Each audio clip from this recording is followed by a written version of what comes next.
Every day, someone asks you, "How was your day?" And you understand the question, but suddenly your mind goes blank.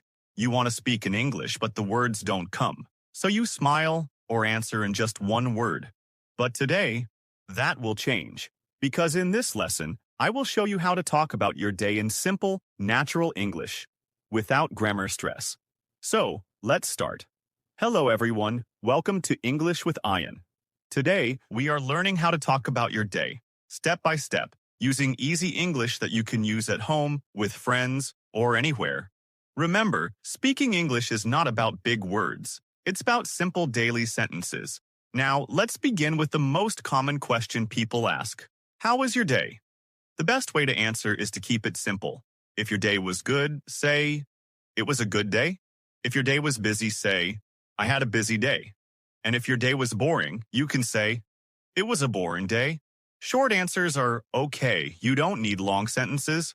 Now let's talk about your day from morning to night. In the morning, you can say, "I woke up early," or "I woke up late."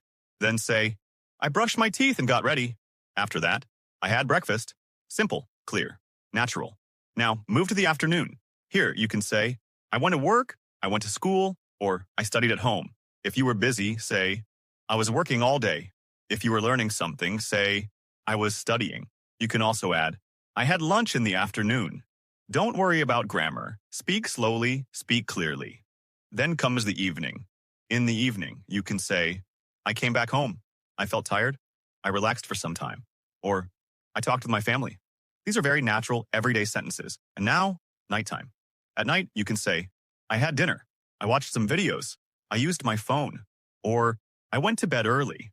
Now, let me show you how to connect everything and talk about your full day smoothly. You can say, "Today was a good day. I woke up early, had breakfast, and studied in the afternoon. In the evening, I came back home and relaxed. At night, I watched some videos and had dinner. Now, I'm feeling tired, but happy." See? Simple English. No pressure, no fear. Now, here is a very important tip. Don't try to speak perfect English. Try to speak clear English. Mistakes are okay. Even native speakers make mistakes. What matters is practice. Every night before sleeping, talk about your day in English for just 1 minute. You don't need anyone. Speak alone. Speak in front of a mirror or record your voice. Just speak. Because fluency comes from daily practice, not from memorizing rules. So next time someone asks you, "How was your day?" you won't feel nervous. You will feel confident. You will answer naturally. Keep practicing. Repeat this lesson, speak out loud, and slowly, you will see improvement. Thank you for watching English with Ayan. Keep learning, keep speaking, and I'll see you in the next lesson.